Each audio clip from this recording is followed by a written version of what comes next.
$81 million. That number blew up this week, tied to a left tackle the Bears could supposedly sign after Ozzy Trapilo's injury, and in a minute, I'll break down why that figure isn't what ESPN wants you to believe. And the real name Ryan Poles should be dialing up right now. And while that left side of the O-line is shaking, the secondary's got its own headache. KYLER Gordon starts camp on the PUP list again, and Ben Johnson dropped a line about trusting his $40 million corner that's going to have you wondering if that contract's already going sideways. And to close it out, something out of Dallas that nobody in the Windy City saw coming. Sam Williams, Cowboys edge rusher, just landed on a Bleacher Report list that could patch up, at least partially, the pass rush you've been on me about for months if Poles pulls the trigger. 3 fires burning at Hollis Hall. Bear down, fam. Let's get into it. Okay, I have to start by clearing something up, because if I don't, you're going to show up in the comments angry, saying I made up numbers. This week, a headline started going around saying the Bears could sign a Minnesota Vikings left tackle for $81 million, right because of Trapilo's injury. I went and found the original source. I read it twice, and it does not add up. There is no Minnesota left tackle on the market for that number. That figure does exist, but it belongs to a different player on a different team, and he is not even available anymore. Let me walk you through it, because this actually teaches us something important about how these viral rumors get built, where the number actually comes from $81 million, 81.1 exactly, according to SpotTrack, was the market projection for Rasheed Walker, left tackle for the Green Bay Packers, when he hit free agency back in March of this year. SpotTrack had him valued at 4 years, $20.3 million per season. That was a massive number, and it made sense because Walker had been a starter in Green Bay since he replaced David Bakhtiari back in 2023. But here's the twist almost nobody is telling, right? Walker never got that contract. Not even close. He ended up signing with the Carolina Panthers on a 1-year deal, up to $10 million with incentives, $4 million fully guaranteed at the base. A prove-it deal, nothing close to the $81 million the market had projected. The Panthers grabbed him because they lost their starting tackle, Ike Ekwonu, to a torn patellar tendon in the playoffs, the same injury Trapilo suffered, funny enough. On top of that, Yosh Nijman, who was supposed to be the backup plan, retired. Carolina got desperate. So where does the Vikings thing come from? Honestly, I think somebody scrambled the original story, took Walker's number, swapped the team name, and published it as current, when in reality that projection went stale back in March. That is the kind of mistake that happens when a site aggregates content from other outlets without checking it. And I'm not saying this to sound smart, I'm saying it because if I hand you that information without checking it, you end up arguing in the comments about a player who does not even exist in that context. I'd rather lose 10 seconds clearing it up than leave you misinformed. Now, here is what is actually true and what should actually matter to you. Setting the phantom number aside, the real underlying problem is exactly the same, and it is serious. Ozzy Trapilo ruptured his patellar tendon in the wild card win over Green Bay. He is going to miss most, if not all, of the 2026 season. And the team, once again, walked into training camp without a clear answer at the most important spot on the offensive line to protect Caleb Williams' blind side. Let's do a quick rewind, because this did not start yesterday. Braxton Jones opened 2025 as the starter, got benched in week 4 after a rough start, and ended up on injured reserve. Theo Benedette, an undrafted free agent, stepped in and held the job until Trapilo, the second-round pick, beat him out in week 12 against Pittsburgh. Trapilo played well, a PFF grade of 71.5, allowing only 15 pressures across 283 pass-blocking snaps. It looked like the Bears had finally found their guy. And then, in the wild card round, the knee gives out. Ryan Poles was honest about this when he spoke to ESPN. He said, and I'm quoting this because I think it sums up the uncertainty perfectly, medically they don't have anything that says Trapilo can't return to form, but the tough part is, it's not a September injury where you get the whole training camp to build back up. He's ramping up while the train has already left the station for the season. And Ben Johnson added, back at the league meetings in March, that there is a ton of uncertainty and that they are going to have real competition this summer. So who is actually competing? Here's the part that genuinely worries me. They brought Braxton Jones back on a 1-year, $10 million deal. They signed Jedrick Wills Jr., who comes over from Cleveland with a history of injuries and inconsistency. Theo Benedette is still around. And so is Kieran Amagaji, the 2024 third-round pick, who still has not proven he can start week in and week out. None of those 4 names give you full confidence if you're a Bears fan. None of them. The signal that actually caught my attention. And here is where the story gets a little strange, because on the Friday before camp reporting started, the Bears brought in 6 players for workouts, according to insider Aaron Wilson. 4 defensive backs, which makes sense given the secondary problem I'm about to get into in the next story. But the other 2 names are the ones that made me stop and pay attention. Kalen Faumui, an interior guard, and Ben Tekura, a left tackle, both former professional rugby players. Tekura played for the Brisbane Broncos in the Australian League and is literally the tallest rugby player in Australian history, 6'9". Faumui is Samoan, 6'8". Look, I'm not going to pretend it's shocking that an NFL team would try out rugby athletes. The Eagles did exactly this with Jordan Mailata, a 7th-round pick in 2018 who had never played American football before, and today he is one of the best left tackles in the league. That is the model every team in the NFL dreams of repeating. But let's be honest too. For every Mailata, there are 20 rugby players who never make the transition, because American football and rugby, even though they share physical violence, demand completely different reads, footwork, and scheme understanding.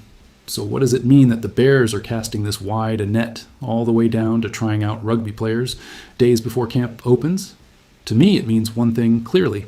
Hollis Hall is not 100% comfortable with what they have in that tackle room. If they were satisfied with Jones, Wills, Benedette, and Amagaji battling it out, you don't spend time and resources bringing in two giants who have never touched an American football in their life. This is due diligence, sure, but it's also a blinking yellow light. The option's still sitting on the market that nobody is talking about enough. And this brings me to the name that should be on every Bears fan's mind, Taylor Decker. The former Pro Bowl Lions tackle asked out of Detroit back in March when they couldn't agree on a pay cut, and he is still, at this point in the summer, unsigned. Spotrac projected him at $42.7 million over 2 years when he hit the market. That number is obviously gone now because nobody moves that fast for a 32-year-old tackle walking into camp with no team. But you could absolutely talk about a one-year deal in the 10 to 15 million range, something completely manageable for the cap space the Bears have right now. And don't tell me Decker is a risky bet. He has started every single one of the 140 games he's played in his career, which is basically unheard of for a tackle. He's coming off a season below his own standard per PFF, sure, but in 2024 he was still grading out among the best at his position in the league. Compared to betting everything on a Wills who arrives in Chicago with more questions than answers after a rocky run in Cleveland, or praying that Amagaji finally makes the jump he's been missing for 2 years, signing Decker for 1 season is, to me, the most logical move Ryan Poles has on the table right now. And I mean that, not just as a throwaway line.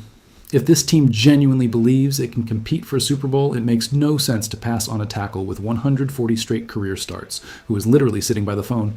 I could be wrong, honestly. Maybe Poles has already decided internally that he trusts the in-house competition, and sometimes that bet pays off for him, credit where it's due. But my gut as a fan, and my read if I were sitting in his chair, tells me this is one of those times where playing it cautious could get expensive. I would not let Caleb Williams walk into his 3rd season protected by total uncertainty on the left side of the line. Not a chance. This one already burned me once, fam. I watched the lack of protection cost Caleb unnecessary hero ball plays back in 2025. I don't want to watch that again. And I'll say one more thing, because this is a pattern with Poles, and it's not the first time I've flagged it on this channel. This guy would rather sit with uncertainty and trust internal competition than spend on the veteran market, even when the market is basically handing him the fix. He did it with the pass rush this offseason, which I'll get into in the last story. Now it looks like he's about to do it again at left tackle.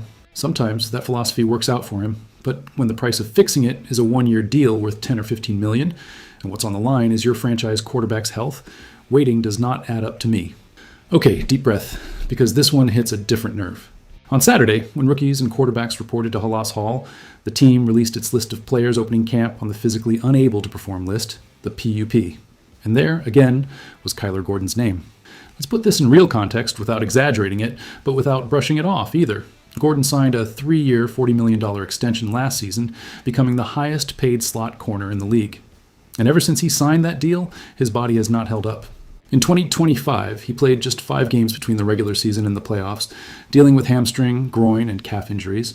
He came back just in time for the 2 playoff games, racked up 10 tackles and 2 passes defensed, and helped the team reach the divisional round for the first time since 2010. But the availability pattern is impossible to ignore. Now he missed the entire spring OTAs and all 3 minicamp practices with a soft tissue injury. And on Saturday, it was confirmed he opens camp on PUP. Ben Johnson had already said something a few weeks ago that struck me as pretty blunt for a head coach talking about his own player. He said they know Gordon is good when he's on the field, but that trust level is a huge thing for this team, for the coaching staff, for the locker room, and that trust only gets built by being available. Translated from coach speak into plain talk, Ben Johnson basically said in public that he no longer fully trusts that Gordon is going to be there. That is not a throwaway comment. That is a head coach putting public pressure on one of his highest paid players. And it's not that Gordon is bad. When he's on the field, the tape is real. 214 career tackles, 5 interceptions, 17 passes defensed. The talent was never the issue.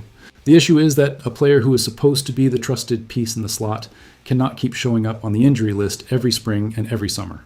What worries me heading into 2026 is this. The active PUP list, unlike reserve PUP, allows a player to be activated at any point during camp.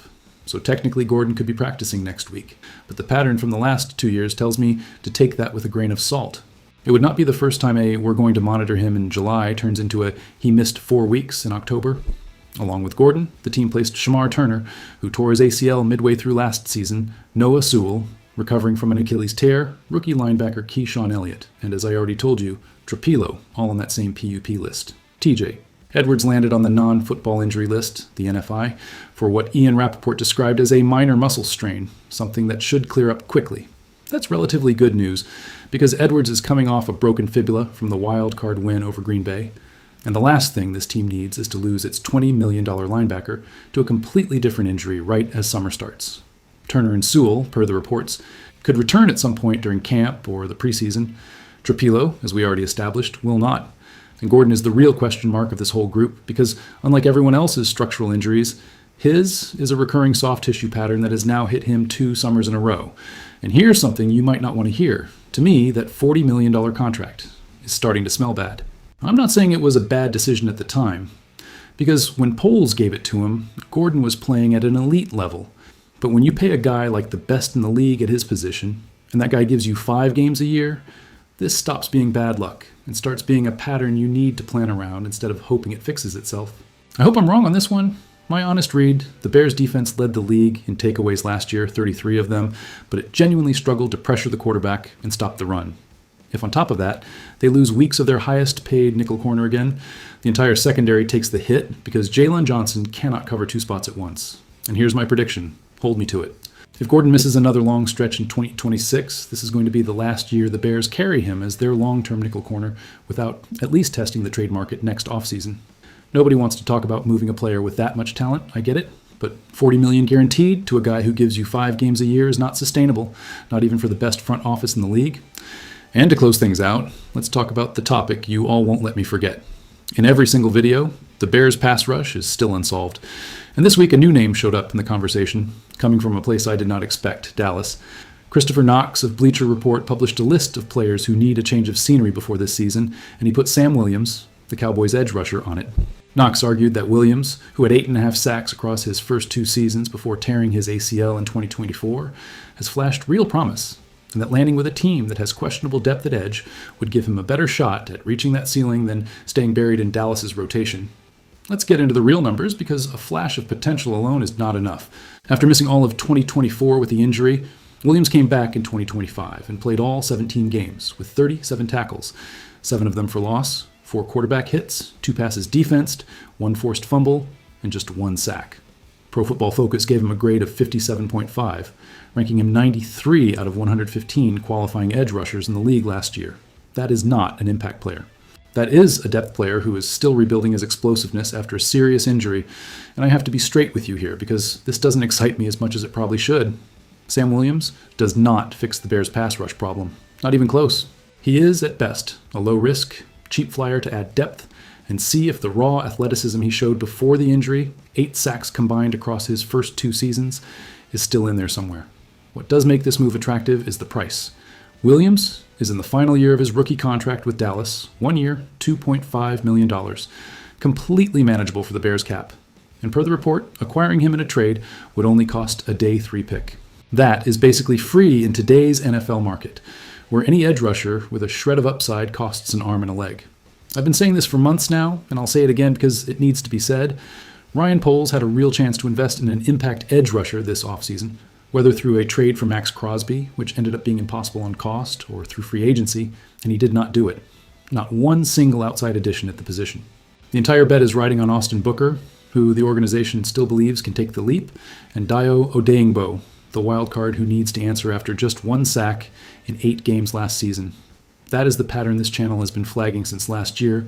Poles trusts internal development when the outside market gets expensive, and sometimes that bet does not pay off. Sam Williams, if he arrives, does not change that bigger conversation. The big name is still missing. But as a cheap depth patch, it makes sense, and I would not be surprised if Poles made this exact call specifically because the cost is this low and the risk is close to zero. Here's my personal bet.